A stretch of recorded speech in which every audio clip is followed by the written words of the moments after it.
All right. First order of business is to vote to accept the November 10th, 2021 minutes. May I have a motion? I move. Motion. Oh, good. Second. I'll go ahead and motion. I'll move adoption of the minutes for the what month? October. Thank you. Meeting. No, November. November. Oh gosh, you're right. December, November. It's December already. It is. Susan can second. I second. Okay. Okay. All in favor? Aye. Okay. All opposed. All right. We'd like to welcome any members of the public attending the meeting. We will hold questions directly related to the what's discussed in the meeting and on the SAB agenda until the end. And I will turn it over now to the commissioner for, and we're going to do things a little bit differently today. We still would like some update on some of the specific items we've discussed, including review of the October dashboards for tracking MCB performance and financials. But we'd also have asked Carla Kath to have their marketing company spend 5 to 10 minutes with us just to give an update on the What's Your Vision campaign. And then also asking the commissioner to take a breath. It's the last month of the year to do an update on MCB's accomplishments for the year, as well as areas that you think maybe could have been improved upon. And then 2020, 2022, what are some of the specific goals and objectives for MCB for the coming year? And how specifically can the SAB be of assistance? So I'm going to kick it over to David. Okay, so do you want to do the dashboard first or? Yeah, do the dashboard first. We'll just do the dashboard and then the update on areas of discussion at previous SAB meetings, and then get into the 2021 and 2022 discussions. Okay. So let me pull up the dashboard here. Can everybody see the dashboard? Mm-hmm. All right, so I had just gotten it. We had asked for it last week from our team, but our team was a little pressed for time last week. So we didn't get it until this morning. So it was, you know, I turned it around as soon as I got it. So to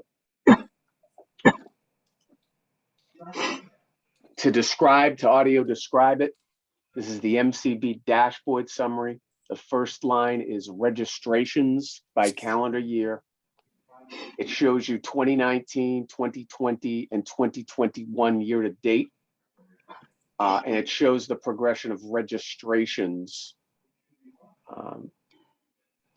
So in 2019, it was 1860. In 2020, it was 1,063.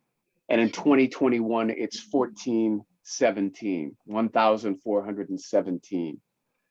So that's, to me, encouraging, because I mean, it shows that things are opening back up and, you know, we're getting into this new normal. Commissioner, this is Susan. Do you happen to know when they say 2021 year to date, what was the last date that they drew from? Is it end of November or? I think it's as of Friday. Okay, thank you. I think, yeah. And then next down is a note. It says new iReports include iReports ready for registration and those in QC and verification protocol, waiting more quality control. So there's probably another, my guess would be by the end of the year, this number, the 1417, will probably go up because of the people who are in the pipeline and the people who will come in new between now and the end of the year. So how much it goes up, I don't know, 100, maybe 150 or something like that would be my guess, but we'll check back next month, or, you know, whenever we have our next meeting.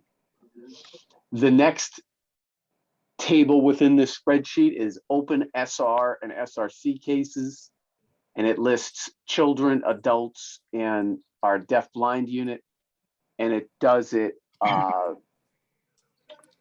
from June to August to December. And it shows you basically the change and the amount open. So there's a note there, the open cases reflect counselors being back on the road, completing services and closing cases and SRC cases, aging into VR and DBES programs. So I think that's consistent with, again, opening back up. So just quick question, David, when you'll open a case, but not necessarily assign it. So is this everyone that has come to the commission to open a case? Or is there a backlog of people that are not in the count of 3703? I believe this to be both. I could clarify that. If you want, I'll make a note and check with Luis and get back to you all, but I believe this is both. In other words, this is people who are new. Oh, I see John is joining. Maybe he can answer it. I think this is a combination of people who are new, but I think it's a combination of people who are getting opened or reopened and may not be new. It's not always linear. Some different people take different amounts of time to quote unquote get opened. We can only give services if people want the services. Mm-hmm.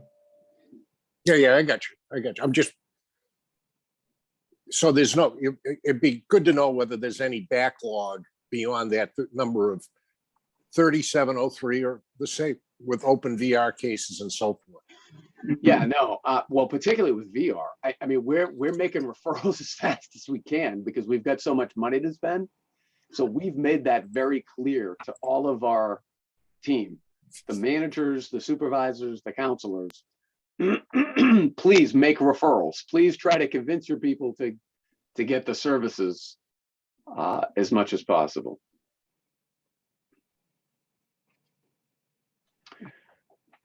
So then the next table is open VR cases. And again, this does, this looks at June, August, December, VR adults, pre-ets, and transition youth. And it shows the total number and then the change. And then the note there is the increases and decreases in the pre-ets and transition youth reflect aging in and out of categories.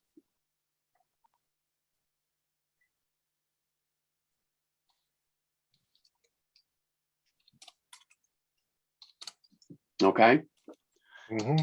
The next one is closed SR and SRC cases. And this is again by calendar year. It lists 2019, 2020, 2021. It shows you social rehabilitation children and social rehabilitation adults. The total number there being 126 children, 2,257 adults for a total of 2,383 SR cases in 2019. So in 2020, obviously, as a result of COVID, that number was only 2,075. And in 2021, that number, again, impacted by COVID greatly, is 1,358. There's a note there that says the decrease in closures may be due to consumers staying open longer for more in-person services, since there was little to none at the height of the pandemic.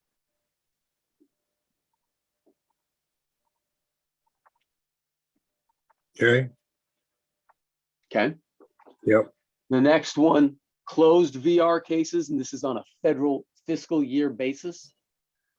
So status 26 and other, and it goes 2019, 2020, 2021. In 2019, it's 284 is the total. In 2020, it's 214. And in 2021, 163, but we're still waiting on that other number, which should increase it significantly. John, can you give us any detail there?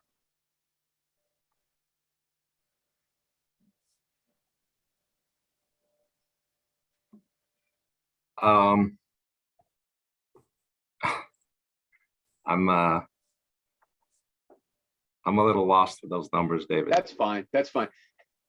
We've explained this to the Statutory Advisory Board before, and those are in the public. we don't really use these. This is more for you all. We do, you know, a much different, John and his team do a little bit of a different analysis, if you will. So, I mean, I understand the last one you said, but the first two? Yeah. I don't know where. let me just ask you a direct question then. What's your projected total VR closures for 2021? All right, so they begin on July 1st. That's when the count begins. Yep. So the count ending on June 30th, this past June 30th, going back to July 1st of 20, was 158 or so, if my memory serves me correctly. Yep. So I don't know where. Because this is the federal fiscal year closed VR cases. Okay, so that would be October. That would be October, the federal fiscal year. Right. But okay, you're gonna have to have. Is Trish on the call? Good question. She's not. She couldn't I make don't it think today. so. Okay, so I would defer that to her. I've not seen these numbers like this. Yeah. If we don't look at that anymore, we look from July 1st. That's federal now. That's the Right. whole. It's not this calendar is not used, but so we'll refine that for the next time. Right. Okay. I guess the Yeah. bottom line is we're going to have a great VR year thanks to John and his team. I think that's We one of hope. the things that, yeah, I think that's one of the things that I was working with Mary on this, was just to find out the number of people that have gotten employed and that post 90-day mark, and then do it on a consistent year basis. So Yeah. So that if we can have closed employed versus other.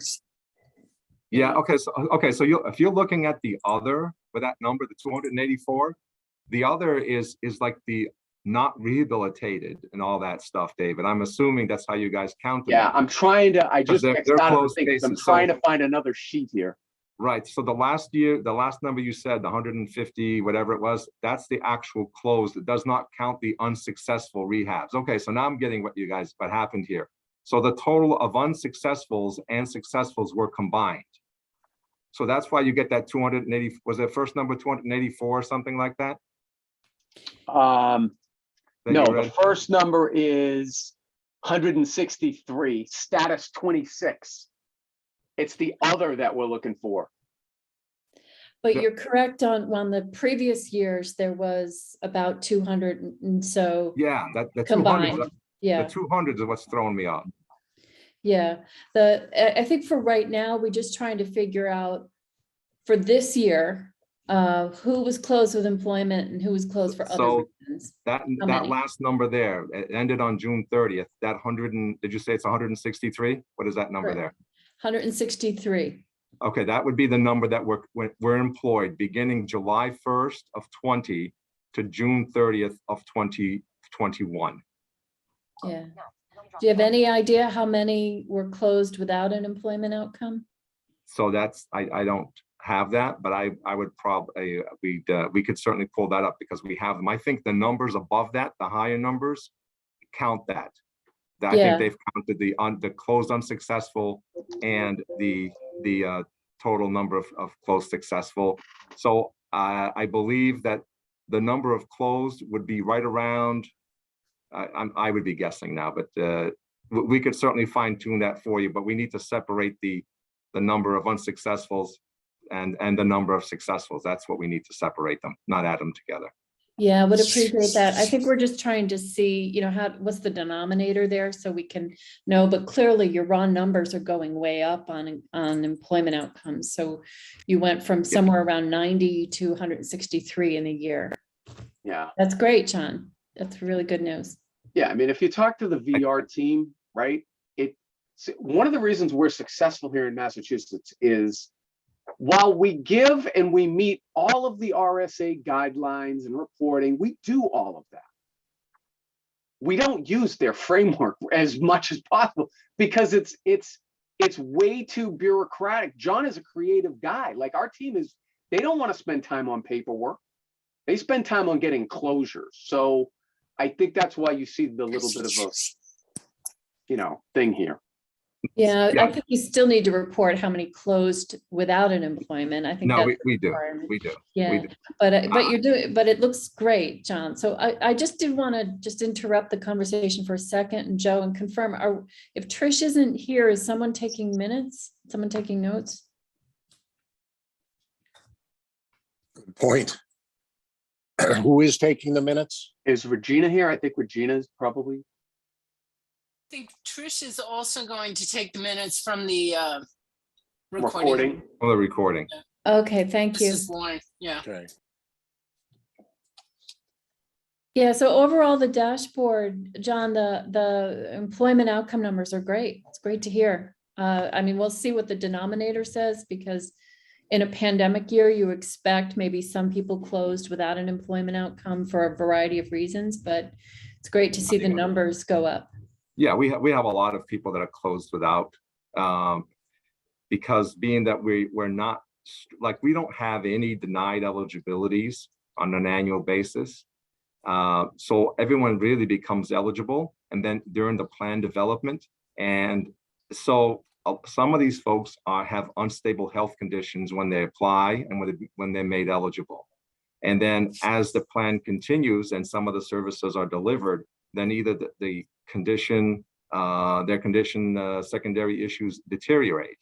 And so then they're not able to, they say they're not interested in working anymore. So, and then family situations and that sort of thing, or they move out of state, or there's a variety of different issues. But yeah, we can certainly get you that denominator. It's reported and it's recorded. So Yeah, I see them I see them coming up as they closed unsuccessful.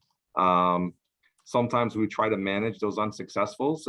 We have had folks that, I watched all the services go into them, and I just say, look, just let's see if their health is stable. So we just file an update every 6 months or so and just call them. And then in some cases, we have found that the issue resolves and they're able to go to work. We've salvaged 2 or 3 individuals like that over the past probably 2, 3 years. So we try not to close them until there's absolutely no that we don't believe there's a chance that they are going to be looking for employment, because some of those conditions do change. Some of them becomes unstable, that they were married, now the family, there's a divorce in the family, and we were working with one of the spouses, and now they become the caretaker and the child care provider, and they no longer can go to work, that sort of thing. So it depends a lot on the family situations, the health, and other factors. Some of them start using substances and then they don't complete the programs and we have to pull them out, alcohol or drugs. So there's many factors that result into those unsuccessful placements. And we have some that have gone to jail. I was just talking in an email the other day with someone. Her grandmother was writing to us saying her granddaughter was being released and wanted to know what we're going to do in about a couple of weeks for us to be in touch. And I pulled the case up. Yeah, she was closed a couple of years ago, unsuccessful, because I guess she went off to jail. Yeah, so, and John, I mean, there's a variety of you're serving humans, and humans have exactly. But yeah. I think there's a couple of things I just wanted to point out for the dashboard is, one, people are coming back, people are registering, people are enrolling, and you're starting to see a tweak back to 2019 numbers. That's all good. That you got a higher rate, or we don't know what the higher rate is, but you've got raw numbers, 163 people employed. That's really good. Yeah. There may be reason to think with the initiatives that you've started, like the What's Your Vision and the comic book that you've got, that you might see changes in people getting into pre-ets or approaching you. So we wanted to figure out how to track that.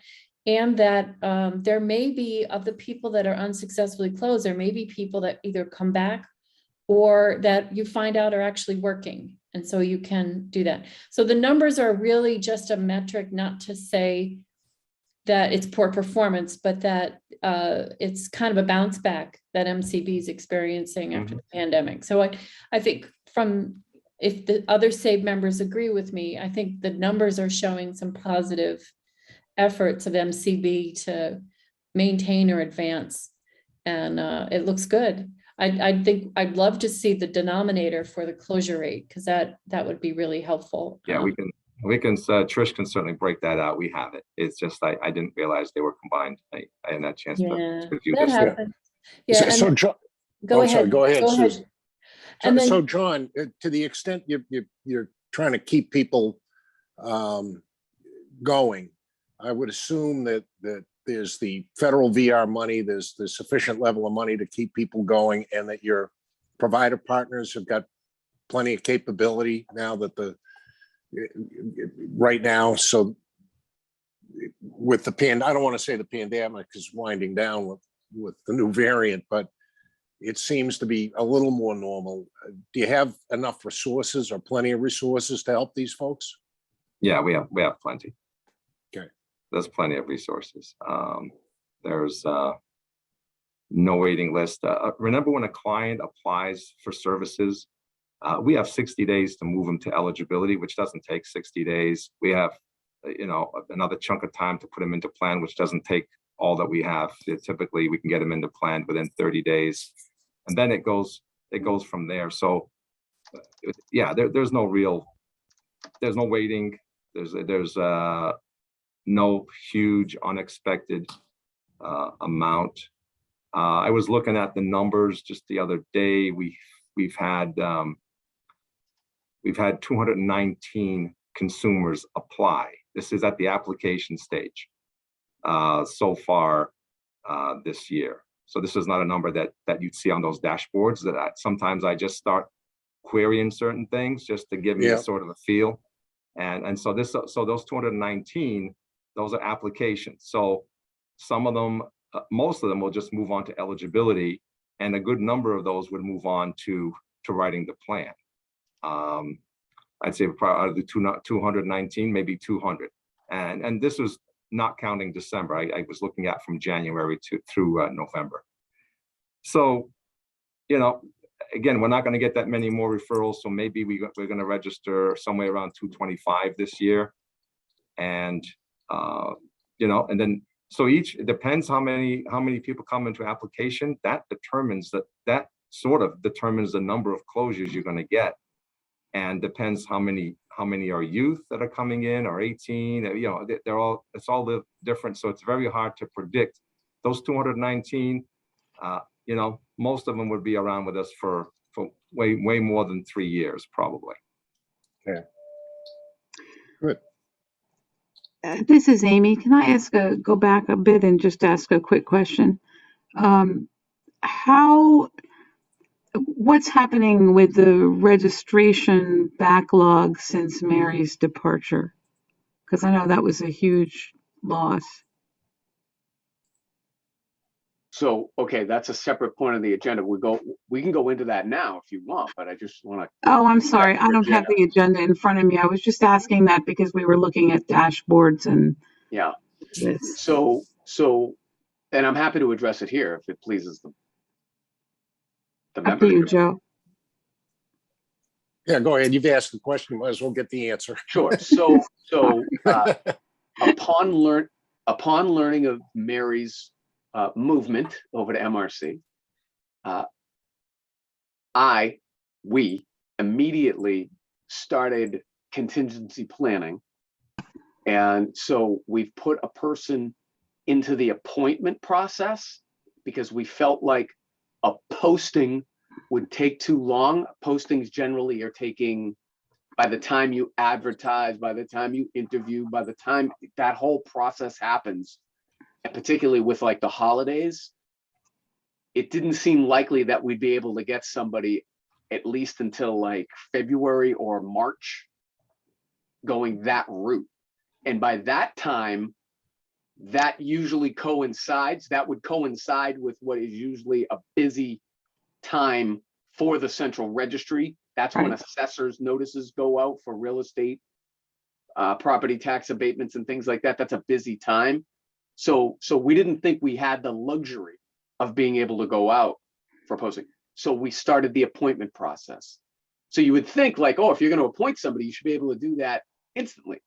Well, there's a process to that too. So we're in the, I would say, final stages of that. I think the person right now is at background check phase.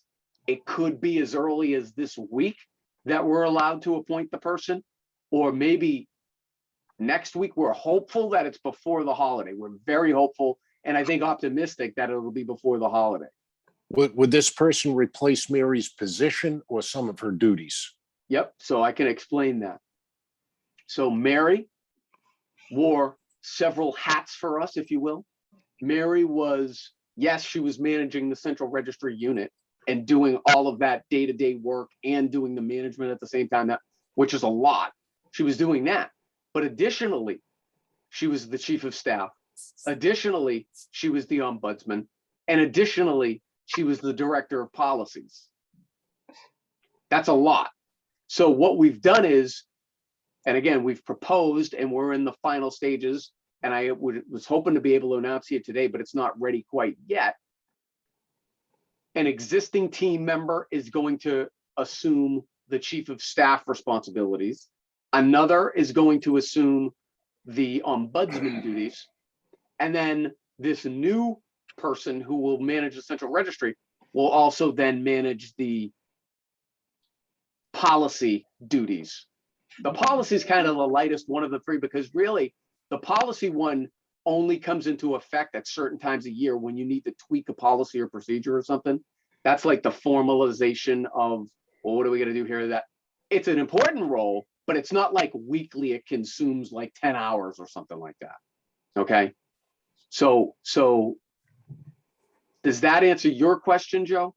Yes, it does. Thank All you. right. And then Amy, did I answer that? So now to finish on what the backlog is doing. So obviously when you take somebody who was doing a large volume of the work, our central registry team at the end of the day was a small 4-person unit, and now it's down to 3 people.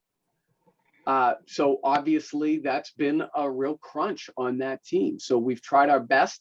We've brought back Susan Lavin, who was on a contractor status with us. We've increased, she agreed, and we increased the amount of hours that she's contracting for us to be able to help out with some of the registration duties and staffing the virtual blindness registry and some other things related to central registry. So that's helped a little bit.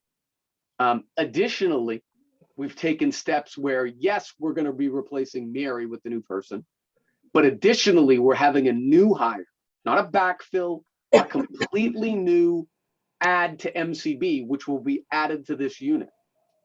This person will predominantly be working on central registry functions, but also will then be getting mentored by Trish to take over eventually some of the reporting duties for some of our state and federal reporting requirements. So that's the goal. So this person would be doing, you know, out of the 37.5 hours, it would probably work out. They're going to be in central registry business 30 hours a week, and in this other business 7.5 hours a week. Now, some weeks it might work out that they're actually spending 20 hours in the reports, but then other weeks it might only be 1 or 2 hours in the reports. That'll fluctuate a little depending upon the time of year and the reporting schedule and things like that. They're mostly going to be devoted to central registry activities, though. So we anticipate that. By the way, so right now there was, before Mary left, we had quote unquote, and I'm putting quote unquote in air quotes, caught up with the central registry stuff. Now, since she's been gone, that's built back up a little. So we have a little bit of registration to do. The larger piece is not the registering, but it's the moving the registrations from one status to the other. It's moving them from being registered and putting them into our case management system so that that flow can begin with the regional directors to the supervisors, to the counselors, and start the services flowing. That's what's grown a little right there. And again, we're trying to prioritize with VR, particularly if people are already employed.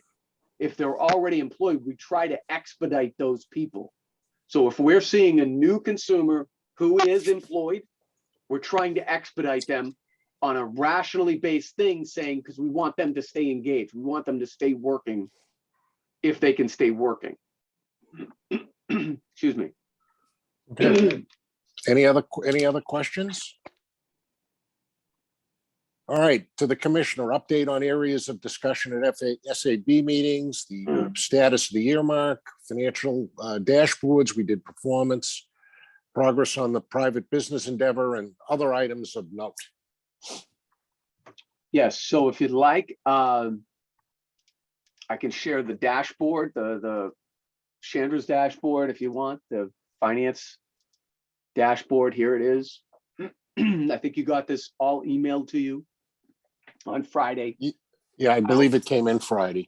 I can audio describe this. Again, the first column is the budget, state budget line item number.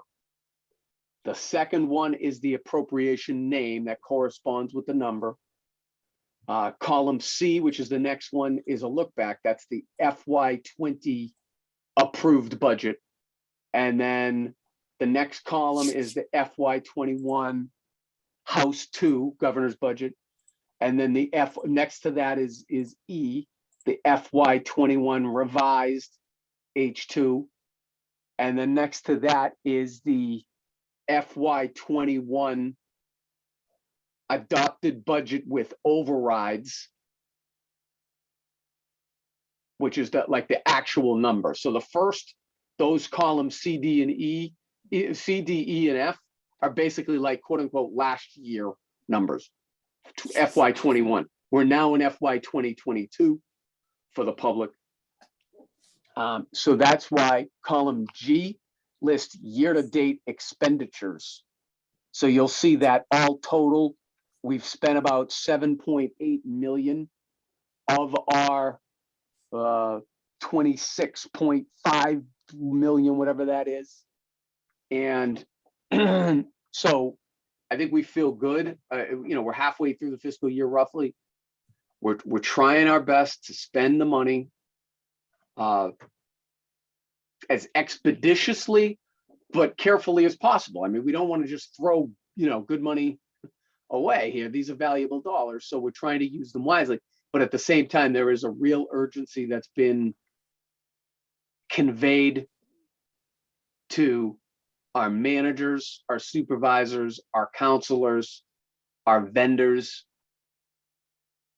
that we want to try to utilize as much money as we can, spend as many dollars as we can. So that's the goal. Okay.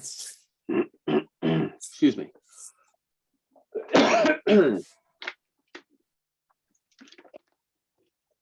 So, John, I don't know if you want to comment. I mean, I went to the Carroll Center, what was it, 2 weeks ago? As you know, they're one of our larger vendors. They were asking similar questions. I committed to them that we're trying our best. They're trying to find consumers. Everybody's trying to find consumers and motivate consumers to take services because we think it's going to be beneficial for them. It's going to increase their independence and self-determination. So we keep trying our best. John, I don't know if you have anything to add there. Carroll Center is pretty much at capacity as far as referrals go on the VR side. They've supplemented also with on the SR side. Most of the consumers there are MCB consumers. They have a few that are going to be long-term on the SR side, say long-term 8, 10 weeks. Those are going to start in January. They've had one in there that's been there for a number of weeks. I think she's going to continue on into January and February. So they're pretty much at capacity. They have been able to offer some day trainings, but mostly Mcb is the one that's been doing all the SR side on the different counseling and technology and different services that are being offered, and the wing and low vision. So they're moving forward. I think as the workers get into the flow here, that the referrals will will roll out even more, smoothly. We've only had the budgets in place for a few weeks now, so we're starting to gain some momentum on purchase orders and referrals. Now, are you referring to the spending of the $850,000 SR earmark? I was talking about both VR and Both. SR. Yeah, on the VR side, yeah, we're doing well. And then on the SR side, that's where I mentioned Carroll Center has some long-term SR clients, and Mcb also has been doing a lot of day training along with New England Low Vision and the other vendors. How is the demand for services under that earmark? Do you have a sense? So, well, it's again, that's what we've just started a few weeks ago when the budgets were in place. I think the demand is going to be, so the only glitch I've seen with the demand is that there are some consumers that want laptop training on a laptop and using a laptop. So through the equipment money, they're going to be receiving a laptop, but we're having issues at obtaining computers from our providers. GovConnection was a main provider we used. Now we're using others. They're not able to provide those laptops, so we have purchase orders in, but delivery dates keep rolling back. So they're servicing the larger clients that buy a ton of them, and we are sort of coming up, and so it's delaying. So what we're basically telling folks that if training is going to happen, that if they need a computer, if they don't have their own computer, and if they're waiting for MCB to provide one, that they're going to have to wait till we get it in hand, and then the date can be scheduled for that computer training. So that's been the only holdup. As far as anything else, as long as the vendors have staffing capacity, and I think just this morning, I think I processed 6 referrals for one of the vendors for different types of computer training, iPhone training and Zoom text training and a few other things. So the referrals are coming in. Every day it brings me a few referrals every day. So I think that we will we'll get this moving. Okay. Joe, this is Susan. Yes, Susan. Can I just ask, John, are you seeing any issue with providers being able to staff, or that there's been, a hard time hiring people, employees? So yeah, so far, I think the demand, they've had staffing. Only a couple of them in certain areas said they were going to have to bring a staff person on board. Otherwise, most of the staff were already on board. So I'm not sure if the providers are going to be hiring more to anticipate a larger referral base. They're doing a lot of their own marketing and along with us. So our counselors are getting calls from consumers that have been closed for years and asking for services, and we open them on the SR side and are sending them over. So yeah, as far as the hiring situation goes, that would have to be discussed with the they have not turned anyone away that we have referred. They have accepted the purchase orders, and or their intake people have contacted with our case managers. And once I receive the referral, then the purchase order, then we put that into the system. Then I'm presuming the vendor is ready to go with that staffing that's needed to accommodate that request that we're purchasing. Okay. Thank you. Progress on the private business endeavor. Yeah, and John, you can probably talk about this too. Unfortunately, it's just finding the right fit, and we to date haven't found it. We haven't given up, and we have some contingency plans, but they did come and present to our VR group. John, do you want to give them an indication of how that went at a high level? Sure.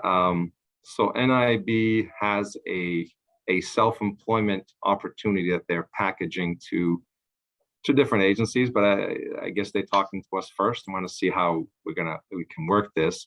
So they have some training that's going to sort of give you the foundations of entrepreneurial type using the platform that they have that contains all their products, plus many more from other vendors. So the idea would be that we would find someone who was interested in becoming self-employed, would take this training through NIB, and would then use NIB's platform, the fulfillment services that are being offered and all their products. And they would have to sort of be the salesperson locally, landing customers to use those products. Let's use housekeeping for an example. Let's say if you know a company that has housekeepers or cleaning services folks. So you go talk to them and try to talk to them about the products that you have. And so if the company agreed to switch over, then that would be, they buy a lot of those products for their staff that goes out to work in different offices or homes or whatever it might be. And so that would be generating sales to you every month. So that's the sort of the intent of this initial project. And David doesn't even know about this one. This is brand new. I just got off the phone with him about an hour ago. There's this client who's doing a looking for us to assist him. He has an oyster business on the vineyard. Oh, great. And he's stocked it, and he's going to be bringing us a self-employment plan. I read about this woman the other day, and I got a call into her, see if I can get a hold of her. She's training blind folks on how to use Amazon as third-party sellers for Amazon. So that's an idea that we're going to be exploring. So there's, as David said, we're trying different concepts. We're trying to see if we find the right consumers, because it takes a special person to want to be independently employed and be an entrepreneur. So we sort of feel very strongly about NIB's program because it gives them the fundamentals, but it doesn't mean that they are only stuck to that platform. No. And it gives them good, strong technology training. And then if they have other self-employed type ideas or other businesses we can move them into, then that's going to be wide open. So we'll continue to explore these different opportunities that are out there. And I'm sure there's some that we don't know about yet, I haven't talked about yet. So quick question, John. If you have somebody that's selling NIB products, would they be a rep being paid a commission? They wouldn't be stocking the stuff, would they? No. There's no stocking. There's no buying. There's no warehousing. They're the front end. The front end is sales, basically landing new customers, Marketing, or outreaching through the internet to bring those customers in, and dealing with a customer service issue. If there's a credit card issue that occurred, they would reach out to them and help sort it out. They would be their contact. But yes, there'd be no investment. So this is why it's a self-employment, because you're basically, it's just like using Amazon. Okay, so if you're an Amazon rep, you have all these products that are available to you, and if you're marketing it and people are buying those products, you're going to get a commission. So I think that's the concept, that the more sales you make, the more companies you can convert to use these products, the more you'll be generating commissions. So then they would explore that. Go ahead. They would sell whatever the products are, and then the NIB would funnel it to one of their agencies that provides that particular product, something like that. Yeah. They have. I guess they have warehouses already with all these products sitting in them. And NIB is the fulfillment center. That's what they perform, and they own the tool, which is the website. Right. The platform. That holds all the SKUs and inventory and does all the drop shipping and all that. Okay. Any other items of note from previous meetings or undertakings that you'd like to update us on? On that, I'm trying to think, like in those realms. I mean, we keep talking, we're trying to find it. It's really finding that right consumer that fits the profile in the small business enterprise. NIB, while it's promising, we're not restricted to that. There's one that we've been pursuing recently with the MBTA, for an example. That's not a Randolph Shepherd thing that, maybe that works something. These are small case by case, it might only impact one consumer or two, but they're significant for that consumer. So We continue to do it. How do you do it on a mass scale is really the thing, you know, that's what we're trying to figure out how to do. Yeah, I mean, we sort of have a target number with the NIB project, with the training to get like 5 or 6 people. Right. But I think we'd be lucky if we ended up with 3 that we could say, are you really interested in being an entrepreneur? And then we put you through the training. And then again, take those skills to, I mean, if they have an entrepreneurial idea, we're willing to hear it and see how they can get it started. I think part of the challenge is all of the well, not all, but many of the consumers that would be great at this are already placed. Yeah. And so now what, you're talking them out of leaving their salaried job or leaving out of whatever their good gig they're doing to try to get them into this. So that's a little bit of it too. Yeah, we've discussed with NIB options to say offer this on Saturdays online for those that are working, so that they maybe, if you've always wanted to have your own business, would start it on a part-time basis and then build on income and then move into it if they find it's something for them and move into it that way. So we're trying to explore it in many different ways. As David mentioned, many of the consumers are maybe working, others are in college and don't have the time, and that's a 2-3 year window down the road, and others have family concerns that wouldn't allow them to give up income in the hopes that that would be the part-time folks that we would be looking for to try to get in. Okay. Right. In terms of new other things that we're waiting for that is somewhat related here, like we have our new Randolph Shepherd director starting on Monday. I think this person comes highly regarded. I think John did a good job. John and the committee did a good job of picking somebody. And I think this person will have good ideas. So we're hopeful that that's starting Monday. Trying to think what else in this area.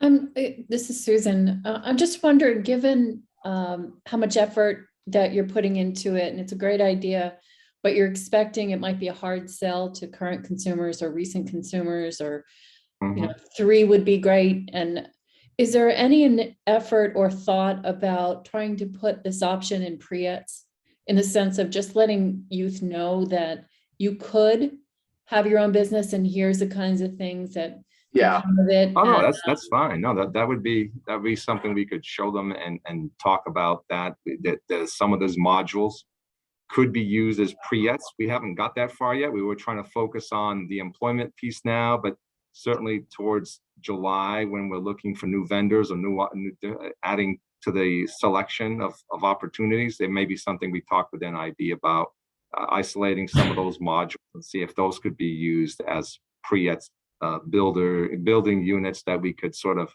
get someone thinking in that way, especially kids that we see are not on a college track, or are maybe going just to thinking of a community college, to sort of help them, give them a little more basis for particularly seniors in high school, that we definitely the trades. The trades. And I do wonder if you might be able to find folks like HVAC or, folks in the trades that might be willing to speak about being your own business owner, stuff like that. But, so we can bring those folks in.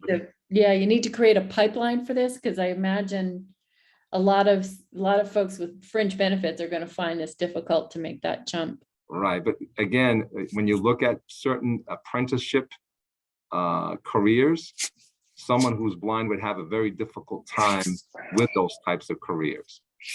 So again, we're talking about a very small portion, because they, and HVAC, you're going to have to get your license, and you're probably working alone most of the time, and you're going to need a car to get you out to places. And or if you owned an HVAC company and hired the people that were doing the HVAC work. I'm just saying that there might be a lot of voices out there that know how to run a small business that could talk to youth and get them interested. I think we can find the speakers to do that. Yeah, we do, and we already do some of that around the internship program. Like every year we have employers who come and do that. So, and a lot of the pre-ets providers are bringing in people from different industries, as far as teaching them about different career opportunities and offering different job shadows. They take them to businesses and let them observe people working on those jobs. So that's happening and with several of the providers already in that sense. But we can continue to try to change things a little bit or enhance them a little bit with using other presenters and other modules. Great. I do want to be cognizant of the time. Carla, are you there? Because I know Carla was coordinating with our colleague vendors at Marketing Doctor. Yes, I am here, Commissioner. I have been watching the participant list to see if Marketing Doctor is here yet, but they Okay. haven't shown up quite I yet. think they said, what, 1 o'clock? Yes, Yeah, we got 1 about o'clock. About 8 Okay, minutes so we left. still got a few minutes. So Carla, when they show up, do you want to just raise your hand and we'll interrupt whoever is speaking? That makes sounds sense to great. all? All right, David, a review of 2021. Yeah, so The generally. good, the bad, the ugly. Yeah, right. No, I mean, I'm a positive person. So, I mean, generally, I think considering the conditions that we were presented with at the beginning of 2021, it was very uncertain still. We were still, vaccines were still rolling out, right? But just beginning to roll out. I mean, when did I get my vaccine? I don't think it was until like May or something. I think like the first people started getting vaccinated like this time last year, right? So we were still very much in doubt. Many things were still were closed and things like that. So two things. One, I would focus on the health of the community. The fact that the community, by and large, has managed to avoid major breakouts among the community, I think is obviously like safety is job one. So I think whatever role we played in that, which only time will tell what that was, but we definitely erred on the side of public safety and on the side of caution there. So as we slowly started to open back up in 2021 and get the services flowing again to in person, I think the way that our team did that is a good thing. So overall, I think 2021 was a relative success based on that. The fact that we kept services flowing, that we kept delivering. Now, were there challenges? Absolutely. And we try to learn from those challenges, both the unique challenges and then just other subsequent challenges that came of it. So the fact that we have more dollars now, I think that's a good thing. Hopefully that can stay, right? Hopefully that can be a good thing for consumers, because the more resources that are available is more options for them to take the services that we believe will make them more or enhance their independence and self-determination generally. Now, what else did we do? I mean, we implemented or finished implementing most of our new technology with the central registry. That was a good thing. We are at the end of our new APO process. That's our finance process, which is going to now be modernized. That's an electronic process. That's going to help our vendors. That's going to help our staff. Ultimately, that should help the consumers by freeing up more time. That's a good thing. Engaging and getting requirements, which we're in now, of the phone system. Or no, actually, we're not supposed to use phone system. We're supposed to communication tool, because the phone system technically is staying the same. It's the front end that's changing, right? So doing that. So really, it's a lot of the qualitative stuff with staff, with consumers, that I think we've done a good job with. And, there's been challenges too, but I mean, if you have a specific question, I'm pleased to answer it. We are going to be coming out with a year end. All of the town halls that we've had, all of the stakeholder meetings that we've had, all of the other events that we've had, with the recap on all the stuff that we've done there. It's a long list, to tell you the truth. So Carla, when's our timetable on that? I think we hope to have that out by the end of the year, which will make available to not only this group, but a larger year-end stakeholder email, right? Correct. So we had the stakeholder meeting last week and hope to have a recap out tomorrow, but by Wednesday, we try to give it 7 days for all of our presenters to give their updates for the recap, but that should go up on Wednesday, and that'll be the last one of 2021. And then we will have our reports, our year-end reports are all due to HHS. I believe it is by not this Friday, but the following Friday, since some people are out that next week. So it's by the 17th. And we also have put together a goals and objectives document for 2022 that we will share at the same time. Okay. And Anything else from Joe, the I SAB? just saw, oh, sorry. I just saw that Marketing Doctor jumped on. So anytime you are ready, just let us know. Okay, I'm good. Go ahead, Carla. All right. Well, thank you to our partners at Marketing Doctor for making the time to be with us today. They have been wonderful to work with, and we were thrilled to work with them, to have their media buying expertise and all of their data management when it comes to these types of campaigns, and really pulling analytics for us and helping us to be strategic on traditional and digital channels. It was really fun to work together. They were selected by our team, and I think one of the reasons is because they really did a lot of research on our community, and also had a lot of insights on various areas of the state where we were trying to really implement the campaign and spread the word about MCB and all of our VR services, and try to get our consumers to really visualize employment outcomes. So Allison Ferkey has been our kind of team lead here and our main point of contact at Marketing Doctor, but there are many of Marketing Doctor colleagues who have worked behind the scenes on this campaign with us. So thank you all for being here today. And you're with the Statutory Advisory Board from MCB.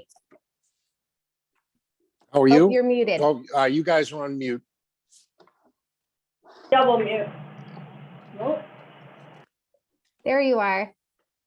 Great. We were double muted for some reason. Hello. That's okay. And you guys are out in Northampton too. I didn't say that, but they were able to attend one of our annual picnics this year out there too with the Springfield team. And again, kind of really got to know our community through that. So thank you guys for being so engaged with us.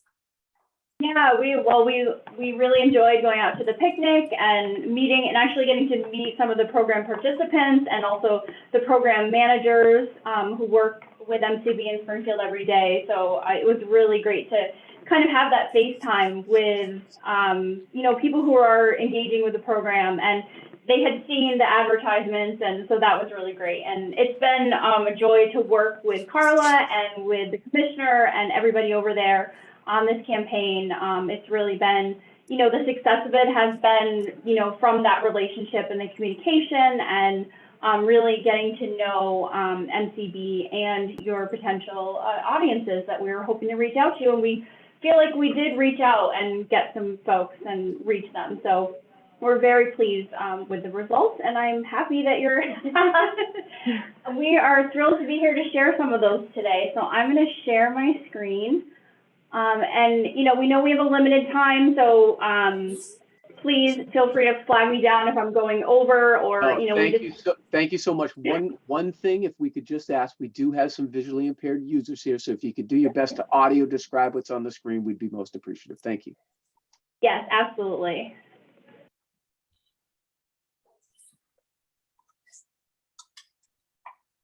Pointing up here. All right, can folks see the screen, my screen shared? It should be a picture of our team here in the Marketing Doctor office with the our logo and MCB logo, and then What's Your Vision 2021 campaign report, December 6th, 2021. Already in December. All right, so we're gonna just jump right in here. We have our campaign overview. So, when we came at this campaign with the strategy, we knew it was about awareness. We needed to get, the MCB name out there. So, part of that strategy, and on this slide is the MCB logo, and then we have all the logos of kind of the pieces that played into this omni-channel awareness strategy. So we wanted to make sure that we were capturing people both online and in person, so in the real world, to have that real omni-channel approach. And so we did that through various social networks, Facebook, Instagram, Google search, YouTube, as well as the more what we call traditional or offline media, which are TV, radio, print, and out of home, or that's what we call billboards. So all those logos are represented here. Some we made ourselves, as well as our key performance indicators of what would mean that we were doing well with this campaign. So we look at impressions, or the number of times that an ad has been viewed by anybody, clicks, if they've clicked on the ad, the click-through rate, so how many clicks per impression, and then video views, which is specific to our online platforms, but we also do look at impressions on our offline campaigns as well, and we'll get into those.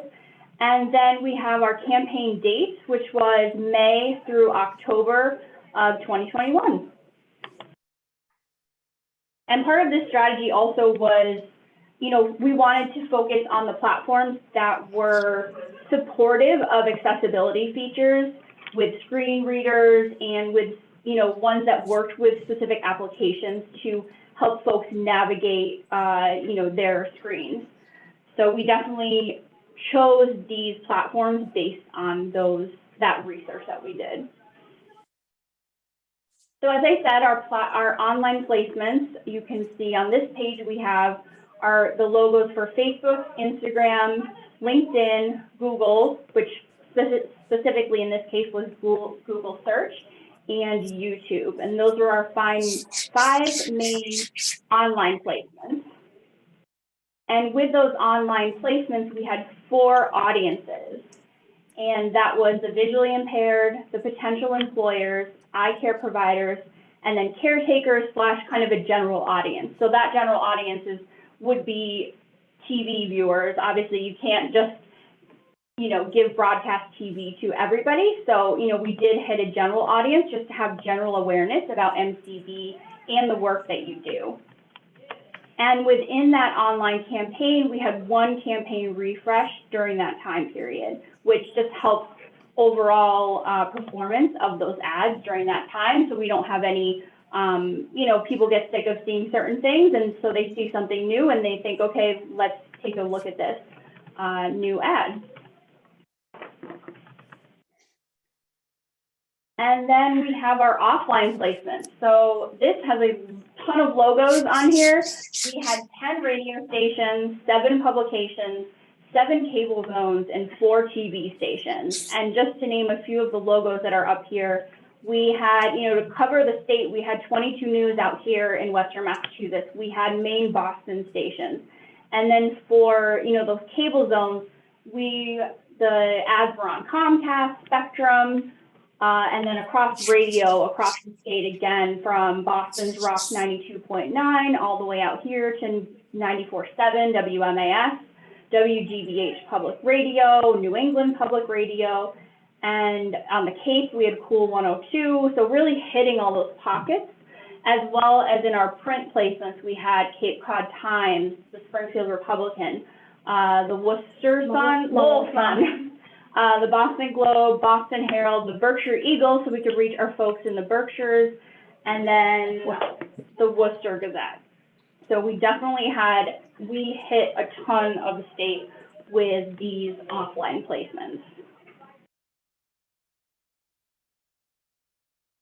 So we're going to go a little bit into, as I talked about, we had a unique challenge in reaching these very specific audiences without kind of first-party data or, an email list to start from for that audience. So, the team here really dug deep to find ways that we could reach these folks through our online and offline platforms. And Haley, who worked very hard on our digital, I'll have you explain this, because Haley worked with another member of our digital team for, on these online placements to find these audiences. Yeah, so we looked at how we could find these, and something that we did a deep dive in was really what are some of the applications that the visually impaired might have on their cell phone to help them. So we were able to find our audience through targeting applications such as screen readers, money readers, any really accessibility tool that we could find. We were able to target those users. And then a really neat thing that we were able to do on YouTube is kind of look at, okay, what are some of the influencers in this space? And we were able to target users off of engagement that a YouTube page was getting. So a big one that we were able to attract users from was the blind life on YouTube, which gets a ton of attraction. And then LinkedIn, we were able to get into the nitty gritty with looking at people in certain industries, job levels, and household incomes. And that was also where we were able to try to find those eye care providers based on, what it said they did for their work. So, yeah.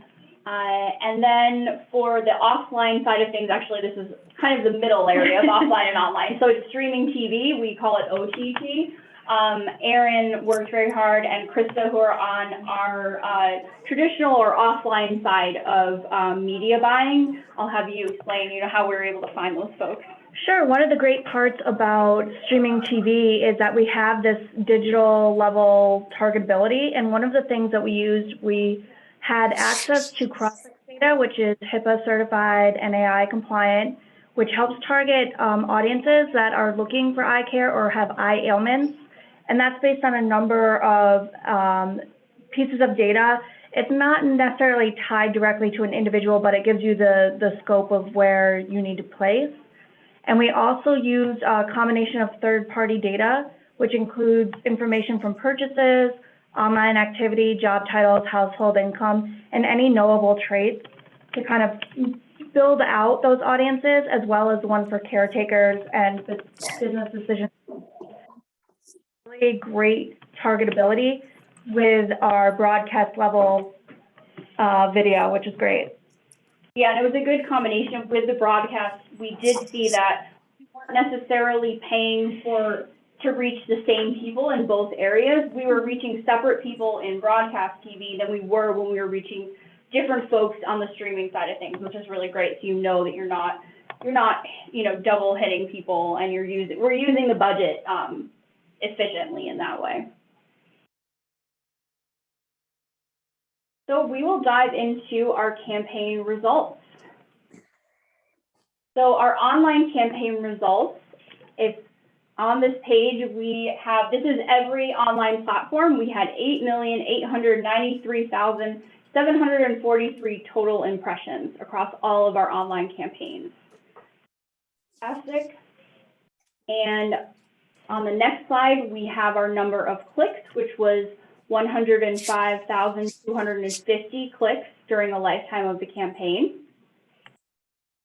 And on the next slide, we have that click-through rate, which was across all platforms 1.18%. And it's good to note that we saw, benchmark click-through is different on every platform, but we saw over or above or at or above benchmark in pretty much across the whole campaign on almost every platform. So that was really significant and fantastic, and definitely doing that refresh, I think, in the middle helped as well. Can you define, because I think this had come up at a previous meeting, I think there was a question. Can you give an understanding of just what click-through rate is for the group? Sure. So, your ad goes to, millions of people, as we saw, and some of those people will click on your ad, but not all of them will. So click-through rate is basically if you divide your number of impressions, this case is over 8.8 million, by the number of clicks, which in this case is 105,000, that's how you get that click-through rate. Does that answer the question? Great. And then in addition, we had, I love that. In addition, we had on this slide, we have 3,284,740 video views. And this is just across our online placements. This does not include TV and streaming TV. This is just YouTube, Facebook, and we had video on LinkedIn as well. So this also is very significant. And we had a really great view rate on almost all of the video. What we did is we took the 30 and 60-second ads that were created, and we were able to take them down to like 10-15 seconds, which is really more ideal for your online placements. And that's what happens when you watch a YouTube video and you see that ad before you watch your intended content. That's where our videos were playing, and we were seeing a very high completion rate. So people weren't clicking that skip button, which is fantastic, that they were engaged with the content that we were putting out and your videos that you had created, which were great. And on this page, we have some of our top performing ads from our online placements. On Facebook, the top performing ad had a click-through rate of 4.29%. And that is, I mean, benchmark is 0.90%. So that is, it's very significant. Yes. And this was a short video that featured Colleen Moran, and she did very well across all platforms, her creative. So that was the top performer on Facebook. On LinkedIn, we have a picture of Dr. Ross, who was the optometrist featured in the campaign. And she performed best on LinkedIn with a click-through rate of 0.47%, which is at about benchmark. Benchmark is 0.30%. So also higher than benchmark. And then on YouTube, we have Colleen again, her 15-second video that we had put together.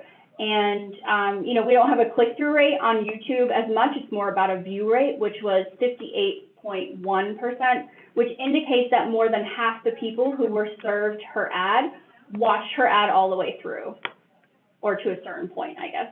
Yes. And then we had many other videos on here, but these were our top performing on each of those 3 platforms. And we have our online campaign insight. So we were extremely successful in reaching the employers through Colleen's great creative and the visually impaired.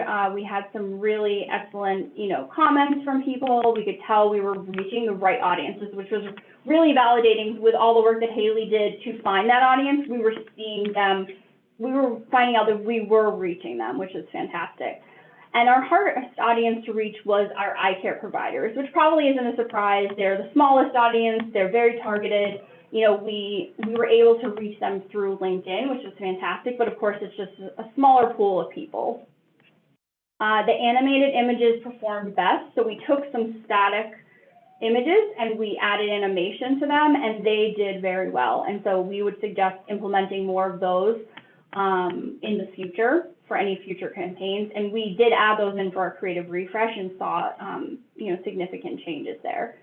And then in the future, we think some programmatic would be helpful for the campaign, including some geo-targeting around large employers. So we could, if somebody is going in and out of a large, you know, office building outside of Boston or within Boston, we would know that through some of the geo-targeting, and they could be served an ad on their phone for the program. So if you know, if there's specific employers that you wanted to reach out to, that's a great one way to do it that we would suggest. We also would suggest pulling back on Google search. We found that this is a very specific thing, and it's not something that people are necessarily searching for in the same way. So, you know, we had success on Google search, but we don't think we need as much budget as we initially put in to this campaign. And then, yeah, overall, I'm go ahead. Quick question. I assume that all of this online targeting is to people within Massachusetts? Yes. Yes, all of it was within Massachusetts. Okay, thank you.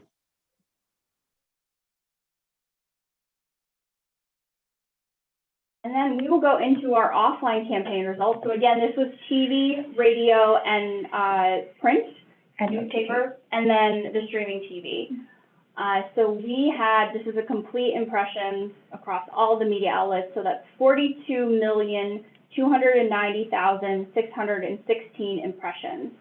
And again, it was a statewide coverage across 20 plus media outlets.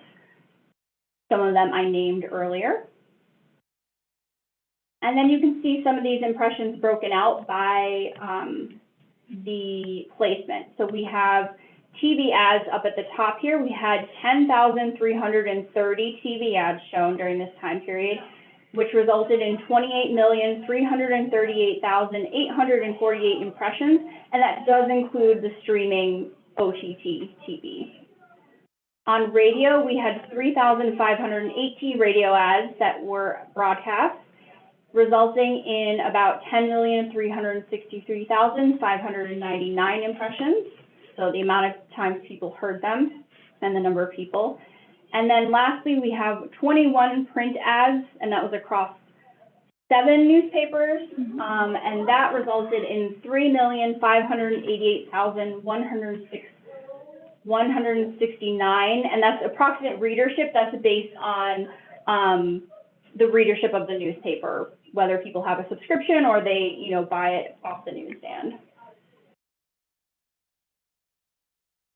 And this slide shows our coverage map, which is, as you can see, we basically have shown, it's the state, it's the whole state we covered basically. So we've got broadcast TV in a certain area, and we have these pockets where we have print as well. And you can definitely, there's some areas that we had more coverage because we had a newspaper, plus we had radio, plus we had TV, plus we had streaming. But this is basically to show that we hit every part of the state that we possibly could, as one of our goals was to have that larger reach and awareness. And layered on top of that, we had this great partnership with Mass DOT that actually came from your side, that you had placed some ads with Mass DOT last year. So we did that as well this year in September and October. And there are some locations on a map here of Massachusetts where those possible placements are, and they're very clustered in Boston, north and south of Boston. There's some in Worcester, and then there's some out in the Northampton, Springfield area, but most of the possible placements are very much on the eastern side of things. But we did, we know we have reached the other parts of the state through other means. So this was just a good layer of what we were already doing. And then we have on this next slide, some TV placement highlights. So we have the logos of the ALDS, the NFL preseason, the Patriots, the PGA Ocean Course. I don't even know what that is. PGA Championship. Yep. The US Open, the Tokyo Olympics, Discovery Shark Week, which is probably for some people just as big as the Olympics. And then for other people's Bachelor in Paradise is their Olympics. So we had some really great, and Erin, I don't know if you can talk to that, the game that we got kind of last minute.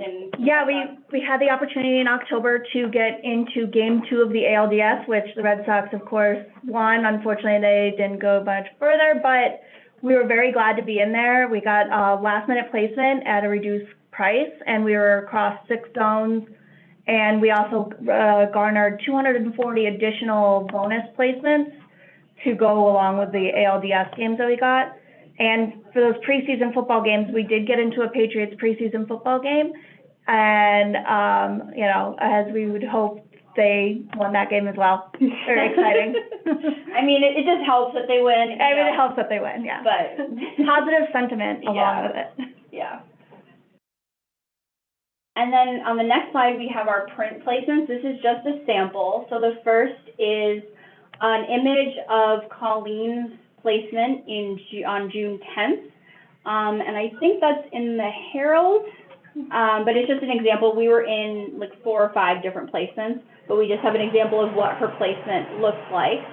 Then we have Llewellyn's creative in July in the Boston Globe, so we can see her ad is on a page with one other ad, but mostly just print, which is great.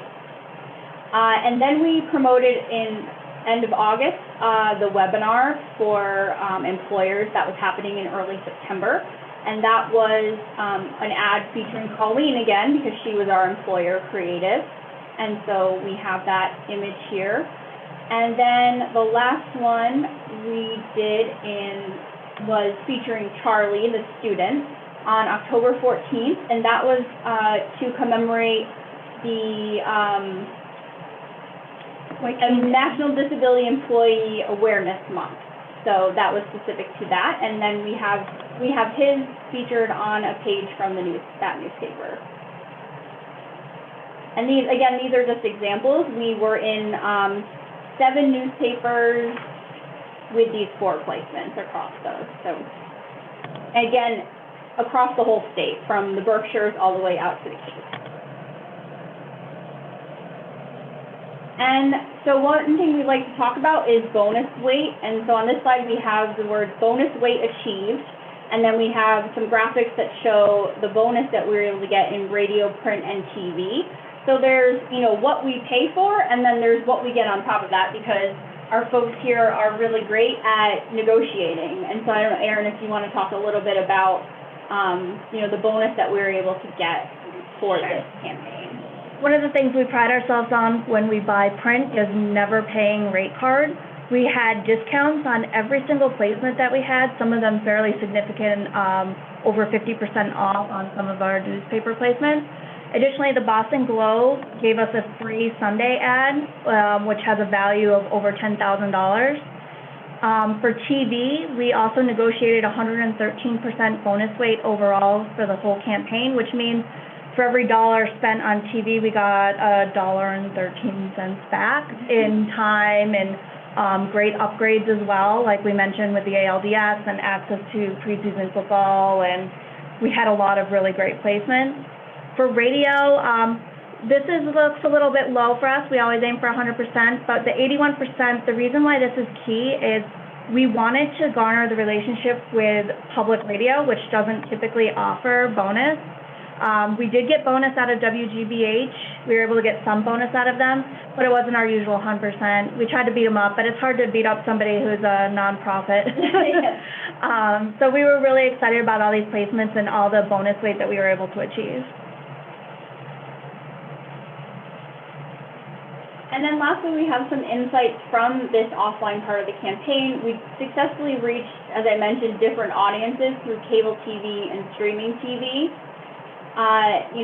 In the future, we think the TV campaign overall could benefit from some additional ads, for a midway campaign refresh. So we had 160 and 130. So depending on, the time period, we would suggest additional ads to just have them on more of a rotation so they don't, people don't feel fatigued from the advertisement. We would also suggest increased TV saturation and cable budgets, as well as a little more budget for our streaming TV as well. People have been moving towards streaming TV, as we've seen pretty significantly through the pandemic and continuing now. So it's always great to have some money there. And then increase money as well, or budget with our NPR station, because we think that is a really great way to reach these employers as well as caretakers and the entire audience. So and those are just some suggestions that we had, but overall we were very happy with this campaign, with the relationship. We felt this was a challenge at first, that we hadn't done anything like this, and that finding those audiences, but we love a challenge, and this just was really fantastic for us to dig in there and to see those results. And we just thank you so much for having us on board and for letting us present today as well. We really appreciate it. All right. And I would like to take any questions too, if anybody else has anything. So Allison, what were the 3 objectives of this campaign? The objectives were to spread awareness and also to get people interested in the vocational rehabilitation program. So getting that traffic to the website, we weren't able to necessarily, count every single person, but we did see an uptick in the website traffic, I believe, and Carla can probably speak a little bit more to that. But just getting people to learn more about MCD and just be aware that this program exists. That was, our kind of marching orders from the beginning. Yeah. And Joe, just to piggyback on that a little bit, we did see an increase in website traffic consistently throughout the campaign. That is part of those monthly reports, was based on Google Analytics. And we were also able to see, I mean, even better, that a lot of those visitors to the website were first time, users or visitors. So that was something that was positive overall. And those were really, that was kind of the call to action for all of the advertisements, was the website and also our 1-800 number. So we felt like, that was a successful outcome from the campaign for us. All right, any questions from Amy, Kim, Susan? Yes, hi, thanks, Joe. This is Susan on the SAB. A couple of things. Thank you very much. Great presentation, and really appreciated your time to explain it to the SAB. And also, we had seen your brief materials before last month, and excellent stuff.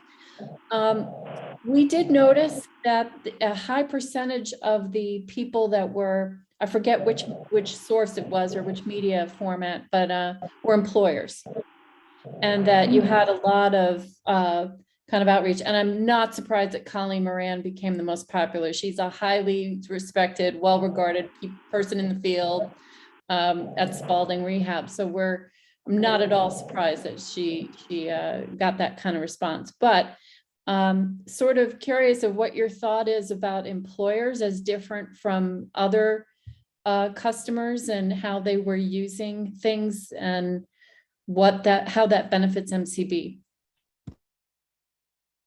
Yeah, I think, all of our platforms are very different. So we try to use the platforms to reach those people depending on, were they visually impaired? Were they employers? So yeah, it's definitely separate, audiences that we went after. And initially we thought we weren't doing as well on LinkedIn, reaching those employers, but that was one of the places that we thought we could directly connect with them. And it took a little more time. LinkedIn is a little slower than a Facebook on learning who your audience is, but we did find success in that area. And I think if we were to continue, we would, I think, more employee, Colleen was fantastic, but it'd be great to get a few more employers talking about the program and how MCB helped them. I think those personal stories are fantastic and would do well to have more of those on something like LinkedIn, where we know we can reach those people by their employment, as well as what I mentioned, that kind of geo-targeting certain locations has been successful with other clients, of finding folks who are their employers and they're working in a specific place. Really, then you can serve them up an ad. So you're not just blanketing the whole downtown Boston area. You're picking maybe specific, if you have a wish list of employers, or there's places that you think you could work with, then that's where that kind of geo-targeting can come in to a campaign as well. Thank you, Allison. Really appreciate that. I have another question. I don't want to hog the time though, if it's okay, Joe. Yes, please. One of the things that we've been learning about through our National Council of State Administrators of Voc Rehab is how to reach youth. And there's been a lot of talk that youth are no longer using Facebook. They're no longer using Twitter. They're using Instagram and Snapchat and other very visual forms. And I'm wondering, were there any surprises or anything that you learned by looking at blind youth and how they might be using social media? I think we did definitely see that the majority of folks on Facebook were of an older demographic, which wasn't a surprise to us. I definitely think to get, as you mentioned, to go after that younger demographic, it is looking into different platforms. YouTube, definitely they're on YouTube. Yep. And I think that was one of our most successful platforms to reach the younger demographic. But in addition, adding Snapchat, adding TikTok, I think one thing we found by researching apps is influencers in this area are huge. I think, Haley, you even found, I think, an influencer, a girl who lives in Boston, who is visually impaired and is on TikTok. And thriving. Yeah. She has so it's using those influencers to reach that younger audience. That's really a key area that we're seeing just in every aspect and all over the place. So I would definitely that's wonderful. Yeah, wonderful that you found that person in Boston. Thank you. Yeah, and just to also kind of chime in, I think what Allison noted, and Susan, I think you good for bringing this up, is that this campaign, I mean, being the first of its kind, really gave us some insights on our community that we didn't have before, and are really going to help us to define our plans for organic content moving forward, as well as paid content in the future with other campaigns. So we know more about those channels and who we're trying to reach and where they are across the state and on various digital and then also in other traditional publications or outlets. So I think it's helpful overall to know these things, and they're just going to help us get better, in the year ahead. One thing just to maybe bookmark is you might want to consider doing a presentation at CSAVR about all the efforts. There was a great presentation this past November, but this seems like something that maybe you could do nationally. I think there'd be a lot of blind agencies and divisions that might want to learn from what you did. Yeah, we heard that. We were on with, or I was on with Carol Penkow. What was the name of that podcast, Carla?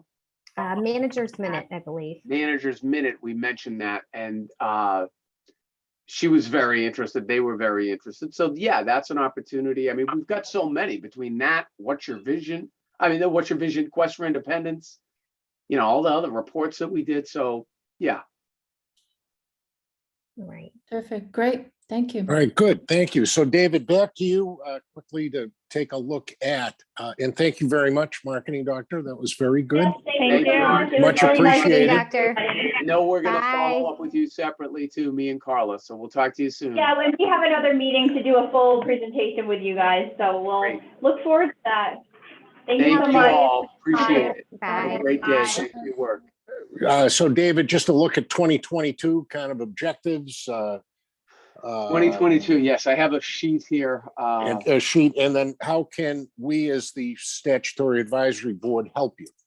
Yes, thank you. So 2022, I think we have a bit better, you never know what is in store, right? So, but I think pre-pandemic, we were used to forecasting in a certain way, and right? So we're going back to that. In other words, myself and Regina and Carla have been sitting down with the big calendar in my office and, penciling things in and rubbing them out and going to another, so we're planning all the events and everything else. And the nature of them now, previously events were only in person. And then during the pandemic, they were only remote. I think we're going to these like hybrid, and some may be in person, some may be strictly online, but a lot are going to probably be hybrid type of events. So there's things like that. So in developing like our communication efforts with Carla, we're definitely thinking that. So we have a communication plan now, which I think is going to be helpful. We've developed that. That's been implemented and embraced by the team. That should help in the efforts that we've been just talking about with like the, what's your vision campaign. So to continue to implement that plan and to continue to make the manner with which we've gone about things, like that's the new normal, So we've already got a robust set of events from our staples of what's your the visions of collaboration and our internship. Those are long-standing staples that will continue. But additionally, these new stakeholder meetings that we've had success with. I just met last week with Bay State Council and the Massachusetts NFB Council. They're interested in doing some events with us as well, whether they be town hall formats. We're going to meet with them to discuss that. So I think our goal is to, because at the end of the day, we have a small team to be able to pull off these events. So I think, Carla, are you still there? Last year, I think we did what? 8 major events, 8 like the next level down, and then like probably another dozen small events, right? So we're trying to manage how many we do. And I think we're trying to figure out what the right amount is for what our team's bandwidth is. So it's basically like an event a month is how you can think of it, as a big event. And then these other regional events or more specific events related to either a specific unit or region or something like that. So that's in process right now. But again, our job fair will continue, our internship program will continue, our visions of collaboration will continue. We've committed to an event with NFB National, particularly as it relates to Helen Keller. Oh, no, excuse me, AFB National, particularly as it relates to Helen Keller. So we're looking at a deaf blind event. And I think that's sometime in the late spring, early summer. We're hoping to pull that off. We've had some discussions there. So there's all of those that take quite a bit of behind the scenes work. Yes, it's Carla and she's a driving force, but it's also Samantha Linden. It's also our diversity committee. It's also John and various other administrative people we pull in, Regina, Adrian Callahan, all those types of people. So it takes a lot to make these events happen, particularly to do them well. So we're trying to manage that and trying to identify what our priorities are there. But I think it's going to be a lot of the staples that we've done and some new events too. More modernization of MCB has continued and will continue in 2022. We mentioned the implementation of the central registry tool. And in 2022, we hope to begin the short form collection. We're working through some final issues there. Additionally, we implemented a new APO process, which is for our vendors, for our staff, which will ultimately benefit consumers. That's happened throughout 2021, and there will be a fuller implementation of that in 2022. That's essentially like, so there's two things there. One is the checkbook application, which will basically make it easier for our purchase order process to happen. So we're doing that. That's going to be called checkbook, which is a modernization, like I mentioned. In the central registry, as we mentioned earlier in the meeting, we're adding both the new leader, the new manager of that unit, but also an additional staffer. That should help. We're looking at other PAC projects that we're doing right now, a VR welcome kit, and things like that for reallotment projects. So we've got, we're trying to use all the money that's available to us as well. So we're working on some of those scopes, putting those together. So we hope to do more of that. And then just more hiring of people that we continue to see the many longtime MCB veterans who are choosing retirement, which you can't blame them, 40 years, 38 years. We got to backfill all those positions, particularly like we've looked at our orientation and mobility department. We're trying to manage that change. That'll be happening throughout 2022. So, all of the stuff that goes along with that recruitment and hiring and training and all that. I'm trying to see what else. Oh, vending director, we touched on that. They'll be starting. We've got a innovation grant that MRC is the lead agency on. We're a partner agency on, along with MCDHH. That's what, John? $18 million over 5 years demonstration grant. We have a small piece there. We have to put some time into that. So 2022 is going to be packed, and we have a lot of stuff going on. So it's good. And some of it is just completing the modernization, completing the streamlining of processes and things like that. So we're at nearly full employment at the agency.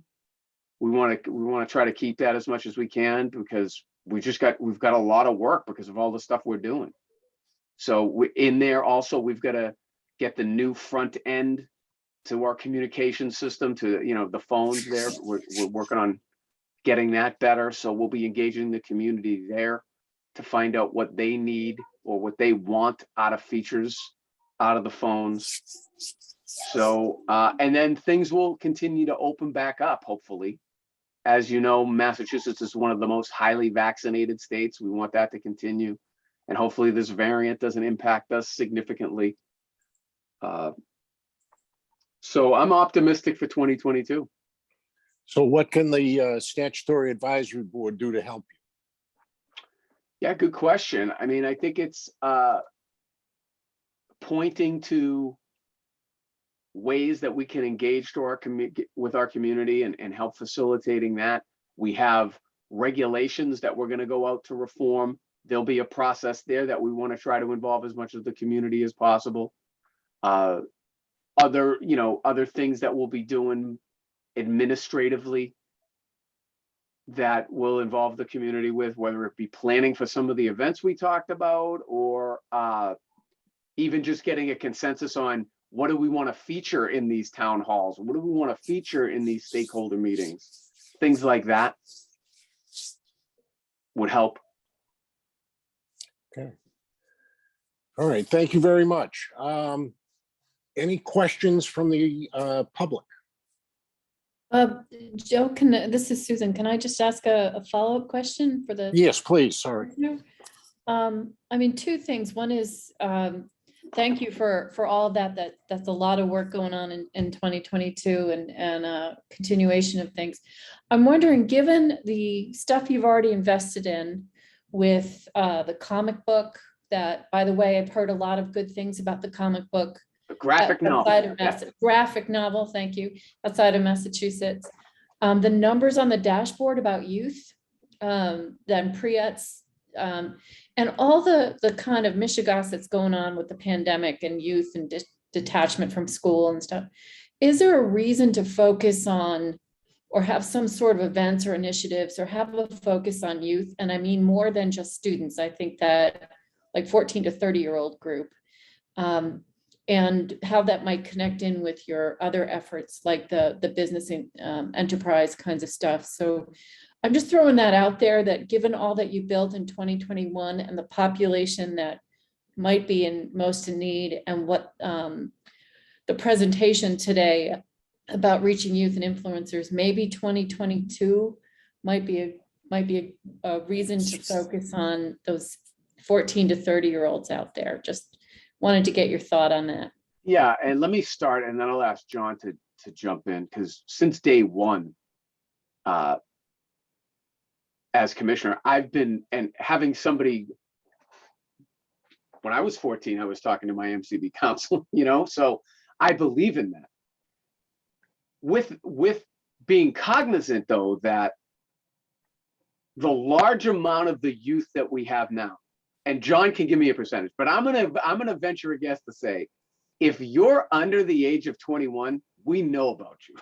Whether you're legally blind, whether you're borderline, whether you're fully blind, whatever the case may be. To John's credit, to MCB's history credit, MCB, I think, has always done a good job of understanding who those people and their families are and getting to them. And I think we're getting even better at persuading them to take a chance on us. And there's this program, there's that program. So I agree, but I think that emphasis has already been very strong. John, do you want to add to that? So actually, Susan, the DIF grant is going to focus on 18 to 30-year-olds. So we have that portion right there of younger folks that are substantially using a lot of our programs. And we pretty much, because we have the children's component, are pretty much aware of the majority of the kids that are coming up with VR potential. I mean, not saying we're not missing one or two, but I think through the school system, now through our collaboration with AIM, the library, it's going to allow us to even cross-check lists and see who we don't have on our system, and that'll be much easier to do that now. And we've done that before in the past, and the large portion is the visually impaired. I think we had, if not all, a good portion, probably 95, 98% of the legally blind kids that we were serving already. And so, it's hard sometimes to get the youth engaged with us, especially the partially And sighted that's youth. really it. That's really, they- I think. Oh, Yeah. sorry, John, I didn't mean to, but that's rich to Susan's point. Susan, that I think then becomes the emphasis. And that's one of the reasons why we believe this. I'm holding up the Quest for Independence graphic novel. That's one of the reasons why I think tools like that can be so impactful, because yes, it's geared towards the consumer, but it's also geared to people in that consumer's sphere of influence. Whereas before they were handed 8.5 by 11 sheets of paper with text on it. Here, go read this services. Now it's more engaging and everything else. So John and his team, I think, have done a great job there and will continue to do that. So, and we have the PREETS, the Visions Collaboration Conference, that brings a substantial portion of the TVIs in the state that work with a major portion of these youth. So I think we're hitting it from a few different angles, and we're pulling them in. The number doesn't change substantially because it's low incidence, and we have a lot of individuals who are also young. I was just last week talking to a mom of a 3-year-old with substantial issues and can only move one arm. A lot of these kids that are coming through our children's services have substantial secondary and challenges and third and fourth types of disabilities. And so those would not be in the PREETS, although the way it's designed, if they have any capacity, we're able to serve them with PREETS and try to get that going. So that's the hard part is trying to find the youth that are able and will carry through VR. And we have a good number with substantial secondary disabilities that are going to find it very difficult to get to the competitive employment. But because PREETS allows us to serve them, we're at least trying to set those programs in place and get those skills to them so that maybe they have a chance at getting in through the VR program and become employed. Yes, and John, my comments were meant as an acknowledgement of all the great work that's going on. I think what would be great to see is that you can push it even further in 2022, because you've got a lot of things happening at the same time. I'll cede the floor, Joe, but to other comments. Yeah. This is Amy. This is not nearly as high level or sexy as what we've been talking about, but I just have one suggestion, which is that one thing that really could be modernized pretty easily would be if a consumer's case needs to be reopened, for example, it requires a signature. And right now that gets mailed to the person, and then they have to mail it back. Why couldn't we use something like DocuSign, which is totally accessible and would allow people to get the document submitted electronically to the consumer, and then have the consumer send it back through something like DocuSign, which is so accessible? So we actually have Amy in the case management system about to roll out, and they tried to deploy it a couple times, but there was an issue with it and they pulled it back, but it's coming out very soon where the consumers can electronically type their name and it will look like a signature. So that is that's definitely in the works, and 22 will be deployed for sure. Early Okay, 22. well, that's good to know, because I found it really, I think that's a real impediment for the way it's being done now. That system, the method that we're using is what RSA actually suggested that we do when the pandemic came out. A lot of agencies didn't have that capacity or don't have that capacity. Others were saying just use it back and forth mail. Some were saying, some of the guidance was also get them to authorize you by email, and then when you're able to visit them, get the signatures using that email as confirmation. So there's been a couple of different systems, but you're right. I mean, DocuSign is all over the place. We wish you could have had a solution in place sooner, but that was not, a lot of the agencies were still holding on to the old original signature, and the RSA was holding on to that. RSA, even when we did our last audit, we had to print every single folder out in print and make sure that original signatures were on all those folders. They didn't want it, nothing like DocuSign or any electronic signature. So the case management folks haven't moved that much on it because RSA wanted original signatures. Yeah, So interesting. there's been a move, and I'm pretty sure that in early 22 we'll have that. And once we roll it out, many agencies are deploying, are about to deploy it, or will be deploying it also. So we're looking forward to that as being a good change. Well, that's good to know. Because I think it is, given the number of people that I know we have on our volunteer request list who have difficulty reading and signing mail. I think it just underscores the need. So thank you. That's good to know. Yeah, during the time that we were not on the road, many of our drivers were going to consumers' homes, putting the paper down, and if they had someone to assist them, they were signing it. They would bring the documents back here, and some of the workers were doing that too, avoiding contact when we could not see folks. So it was a challenge, and but RSA had to give on that and not demand these original signatures only, and that using electronics was not a thing that they wanted to allow. But now they've seemed to have come around, and hopefully things will continue to move forward. Also, a lot of our checkbook program that we were talking about earlier, that's going to allow our consumers to fill out their payment vouchers and submit those electronically back to us without having to use the mail. That's another change that's coming in early 22. And that's accessible, Amy. Right. And that's going to, people who are doing reader fees, people who are submitting reimbursement for books and supplies that they purchased, and we're reimbursing them. So it's gonna, we have some good things coming up. Well, that's good, and thank you. That's really helpful. And please, I think I speak for everybody on the Statutory Advisory Board. If you have things like that you're working on that are coming up, please let us know that. That's helpful. Okay. Kim, do you have anything? No, I think I'm good. Fascinating and a lot of great progress. So I'm really impressed. All right. Any questions from the public? I see no, I